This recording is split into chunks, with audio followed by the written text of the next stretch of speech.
up?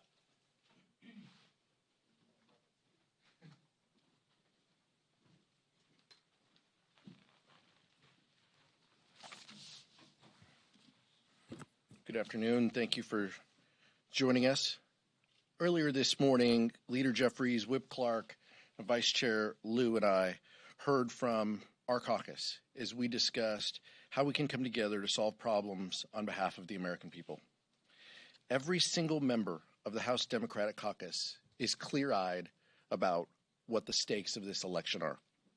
Donald Trump cannot be allowed near the Oval Office, and his extremist allies must never be allowed to pass a national abortion ban or their dangerous Project 2025, which would erode our democracy and enable Trump's worst impulses. And we've seen firsthand what the Republican majority will do if given an opportunity to govern. Chaos and confusion are the order of the day, and the will of the American people is completely ignored. The extreme Republicans in charge have not passed a single bill to create one job, but they have voted to roll back thousands of clean energy jobs. They have not passed legislation to combat rising prices, but they have promised to repeal a $35 a month insulin guarantee for our seniors. They have not done a thing to address the situation at the border. In fact, they have killed the most significant border security bill in decades, while the policies of President Biden have brought border crossings down to pre-pandemic lows. The choice before the American people this November is moving forward with a stronger economy, lowering costs, and safer streets, or the chaos and extremism of Donald Trump. Together with the Biden-Harris administration, we'll continue to increase economic opportunity in every zip code and deliver for working families. Vice Chair Liu. Thank you, Chair Aguilar. Donald Trump campaigned on overturning Roe versus Wade. Trump then appointed extreme MAGA justices who lied to the Senate and then proceeded to overturn Roe versus Wade. And then Trump bragged about overturning Roe versus Wade. Now Trump is trying to run away from that, but he can't. Why? Because in fact, Roe versus Wade was overturned. That's a thing. That's a fact. And millions of women have now lost rights.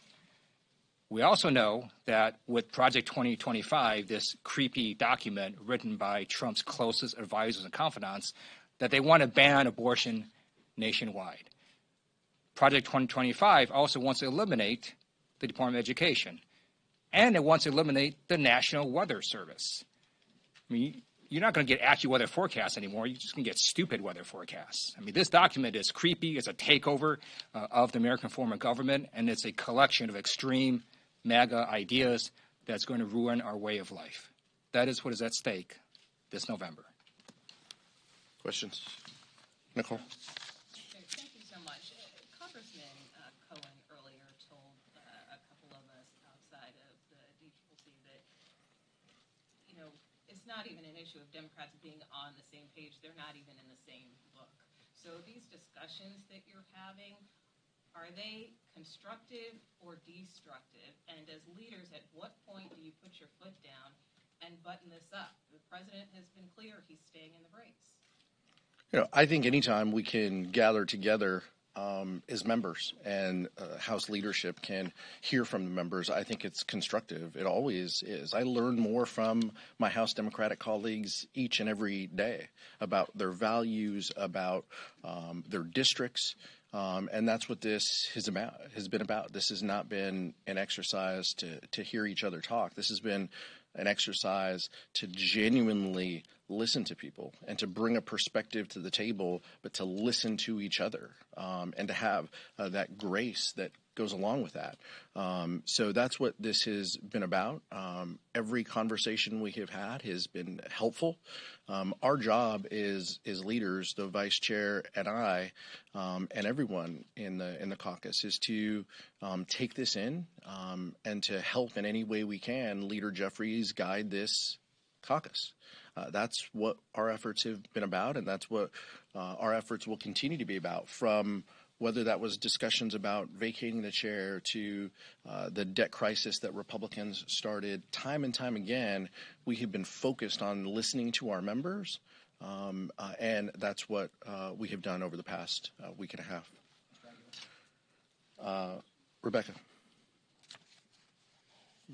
No? Martha? Hi, this is Martha from Amidst. You have clear that you need to go forward, but what's the strategy that you are willing to implement or the changes that you are willing to make in order to convince your own people and also the American citizens that Biden is your best candidate? Some of that is, campaign strategies and tactics. What House Democratic Caucus leadership is asking their members to do, our members, is to talk about the importance of preventing Donald Trump from ever setting foot in the White House. I don't want Donald Trump on the public tour of the White House. Many of us served when Donald Trump was here. We know the chaos that reigns from that, and we know what we have been able to do together. The Biden-Harris administration, 15 million jobs created, getting us through the pandemic, shots in arms, money in people's pockets, bipartisan infrastructure bill. These are things that we can do together, and that's what we have been focused on. While we chart this path ahead, while the politics of the day continues on to November, House Democrats are very confident in the agenda that we have been a part of for the past few years, and now it's implementing that agenda. Thank you. Chad? Thank you so much. You say you are clear-eyed when it comes to making sure that Donald Trump is not in the White House, and that's consistent with all Democrats. But it doesn't seem that everyone is clear-eyed about the future of this president. Can you address and characterize what those concerns are and attribute how you do get everybody on the same page? Our caucus meeting today was about listening to members. There was no instruction to get on the same page. We were talking about the importance, the twin goals that we have: preventing Donald Trump from ever setting foot in the White House and getting 218 votes for Hakeem Jeffries on January 3rd. That is the focus of House Democrats. You have heard us say before that unity is something that is so helpful to us. Unanimity is not the same as unity. House Democrats bring different thoughts and ideas and viewpoints each and every day to this House chamber. We learn from that. We accept that. We accept each member's perspective. And our focus is to be unified. And we're unified that Donald Trump cannot win. And we are unified that Hakeem Jeffries needs to be Speaker to help the American public. Like it's more about Trump and not so much about Biden. Isn't that the issue here? That you guys are talking consistently about former President Trump and not advocating for President Biden, saying he's the guy who has to beat Donald Trump. Right now, President Biden is the nominee, and we support the Democratic nominee that will beat Donald Trump. That is a fact. That is where we are. And preventing Donald Trump from a disastrous reign where he can level Project 2025, where he can deport kids from families, rip families apart. That's what we want to prevent here. And that is the focus, in addition to ensuring that Hakeem Jeffries is the Speaker. Nick? There's a number of Democrats in the party who want President Biden to come to speak to the caucus directly to put their concerns at rest. Should President Biden come and address the caucus? That's up to the president and his team. I can't speak to that. Our job today was to convene the House Democratic Caucus to hear different viewpoints, different ideas, and to be unified behind that message of ensuring that we do everything we can to win this November. The Robert Hur report, the Republicans have continually asked for the audio of this report to be released because they want to make sure that the president presented himself in a coherent manner, and Democrats have said that this was conspiracy theory because he obviously, as far as we were concerned, that he did present himself in a coherent way. What are your thoughts on that now, considering what you've seen with the debate and the subsequent fallout? I'll defer to the vice chair here too, but this is very clear. Republicans campaigned and have promised to impeach Joe Biden. They were unable to impeach Joe Biden, and so now they will do anything they can to distract away from their own reckless agenda. That is who they are. That is all this effort is about. And we see that continue. We see House Republican leadership seemingly not supportive of this Luna resolution, but she may offer it because it just shows how extreme House Republicans are. Robert Hur was appointed by Donald Trump. He is a Republican, and he has said that the written transcript is an accurate rendition of the audio transcript. So you can just read it. The transcript's fine. But you know what written transcripts are really crazy and incoherent? Look at Donald Trump's transcripts from his rallies. He says crazy stuff, all sorts of radical stuff, and incoherent thoughts, incoherent messaging. He talks about sharks and being on a boat and the boat sinks and there's electric batteries on the boat. Somehow you get electrocuted. It's bizarre stuff. You should look at Donald Trump's written transcripts from his rallies, and you'll see that Donald Trump is not fit for office. So you don't think his audio should be released at all, whatsoever? The Republican special counsel has said the written transcript is an accurate rendition of the audio transcript. It's not like they're making up paragraphs that weren't said or rewording paragraphs. I mean, he said this is an accurate rendition of the. So you don't want to prosecute him because he said that he was essentially a feeble old man who wouldn't be able to defend himself. Robert Hur is not a doctor, and neither are you. But you know what? Look at Donald Trump's transcripts, and then let's have a conversation about the crazy things Donald Trump says. So why don't you ever ask about that? Michael? Thank you, Mr. Chair. The Congressional Black Caucus has been unified around the president since the debate fallout. Obviously, as the chair of the caucus, you understand how influential this bloc is. Can you just speak about the role that the Black Caucus has played in this particular issue? And for Americans who may not be familiar with the history of the caucus, what it means to you to have that bloc in the caucus that you chair? It's important for all of us. The strength and resiliency of the Congressional Black Caucus, how they advocate for their communities, how they advocate for Americans, is something that I appreciated and am thankful for. I'm thankful historically to the work that they have done and that they have led on so many issues. But the Black Caucus is more than just one issue. Just like the Hispanic Caucus is more than just one issue. These are individuals who have built tenure in this dome, advocating for working families and advocating for the rights and the struggles of people who have been marginalized in their communities. And so when they speak, the House Democratic Caucus listens. I listen. The vice chair listens. The leadership team listens. We listen to every member, though, and I'll tell you, we had members from every single caucus imaginable speak to us today, and each of us have had conversations with dozens and dozens of members across the political spectrum to better understand their districts, to better understand where they are, to better understand the struggles of people in their communities and what they face, and we're going to continue to do that along the way. Thank you, Eric. Is the door now closed for swapping Biden at the top of the ticket? Is that conversation ended? I've told you that I'm supporting the Democratic ticket. The Biden-Harris administration has been phenomenal to work with for those of us who have been privileged enough to serve under multiple presidencies. The work that they have done and continue to do to put working families first above special interests has been amazing, and we look forward to continuing that work. Go ahead. Thank you, Congressman.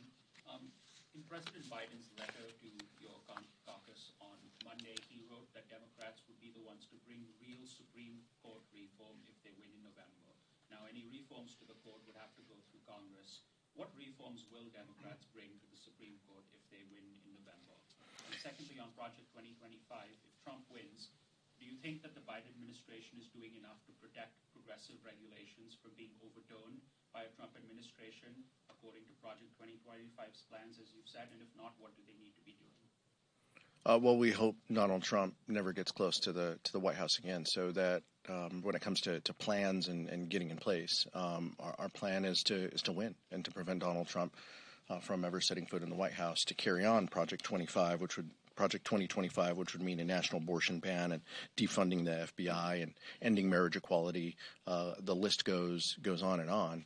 With respect to your first question, it is incredibly clear that this is a runaway Supreme Court that does not feel that they have a check.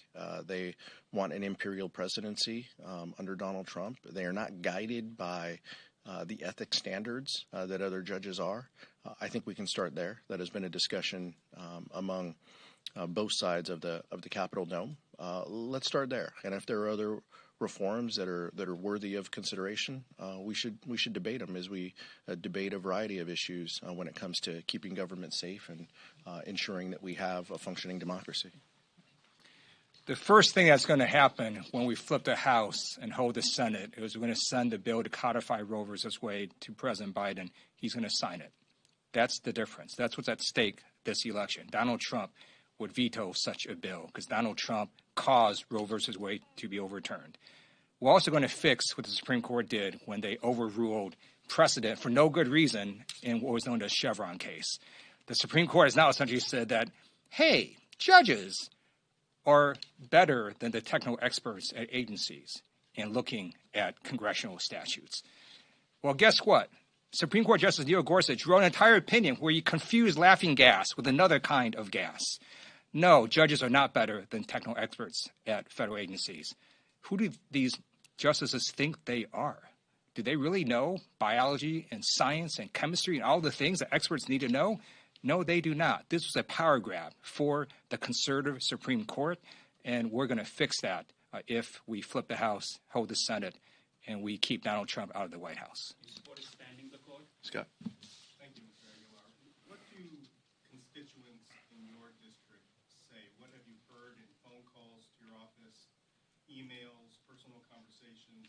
People in San Bernardino and Redlands and those communities that you represent, what have you heard? Do they want President Biden to stay on the ticket, or do they want somebody else? Thanks for name checking the hometowns. Always appreciate it. Look, I mean, I think by and large, what you have heard me communicate is not only as a leadership member within the caucus, but as someone from those communities, from San Bernardino County. We also have the benefit, the vice chair and I, of being from California. California is no friend of Donald Trump when it comes to politics and ideas. I benefit from having independents, we call them declined to state voters in California, who register. It's the fastest growing political party in the state is declined to state. And I've got a lot of those folks who are supporters and friends. And overwhelmingly, they want to prevent Donald Trump from being in the White House. And so that's what I hear. We hear other things too. We hear theories and cases, and of course, that's fine. But when it comes back to it, and I remind people that my focus as a leader here is to ensure that Hakeem Jeffries becomes Speaker. Overwhelmingly, people say, "Oh yeah, of course. Like we have to do that. Like the region, the state, the country will be better."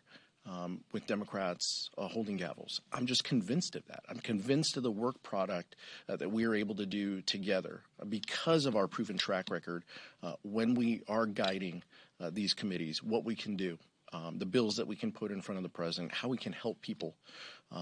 That's overwhelmingly what we hear. Of course, we hear different theories and different ideas about the top of the ticket, but overwhelmingly that's where people come down to. So like Chairman Aguilar said, we hear a lot from our constituents on different issues. But something I've heard that doesn't seem to be being covered are the Epstein files. These files were released. And like Donald Trump's sort of all over this, right? There are pictures of him with Jeffrey Epstein. He's taken multiple plane flights with Epstein with young girls on board. He is in call logs with Epstein. One of the highest trending hashtags on Twitter right now is about Trump and Epstein. I'm not going to repeat the hashtag because we're in a dignified setting. But, yeah, y'all might want to look at that because that's highly disturbing. And, again, it shows that Donald Trump is unfit for office. And, by the way, he was convicted in a civilian court for sexual assault, convicted in a separate court of 34 felonies. Donald Trump should drop out of the race. Nicole with Rolling Stone. Chairman, you've spoken at length about the need to not only flip the House but secure the speakership for Representative Jeffries. What do you say to candidates in vulnerable districts, in close races, who are concerned that these issues with Biden's health, with his ability to withstand the rigors of the campaign, may depress voter turnout and not only harm the general election, but Democrats' ability to maintain control in the Senate and flip the House? Yeah, I'm not going to get into campaign tactics and all the private conversations I have with candidates running. What I can tell you that I relate is running. Vice Chair and I both got elected in 2014. I flipped a Republican-held seat in a really rough year in 2014. I share with them my story. I share with them what was happening at the top of the ticket, what was happening in the country at the time, and I try to encourage them to just continue to press ahead, and that this is incredibly important, and that what they are doing, the job they are doing, campaigning, sacrificing for their families, giving up things. Those are things that aren't lost on any of us, and it will make it, when they win, it will make it sweeter. It will make it better because of the work that we're going to do together, because day one we can pass a bill to codify Roe, because we can help address the runaway Supreme Court, because we can help working families. Those are the things that matter to the candidates that I've been talking to. Last one. I was going to ask, with 8 Democrats who have either publicly called on the president and stepped down from the race or said so as much to their colleagues, 2 who are openly saying that Trump will win the election, and scores, I can guarantee you, every reporter in this room has had a conversation with a Democrat who's publicly supporting the president but privately extremely concerned. Is he doing enough to assuage concerns among the caucus about his ability to win against Trump in November? I think this is, the president has said himself that he's going to be out there, right? This is about campaigning and hustling. My answer is, we'll see. Let's see the press conference. Let's see the campaign stops. Let's see all of this, because all of it is going to be necessary. The president knows that he did not have a good debate performance. He knows that he has to be out there in people's districts, out in the communities, out in these tough states. He knows that, and that's what we'll see in the days and weeks ahead. Thank you so much.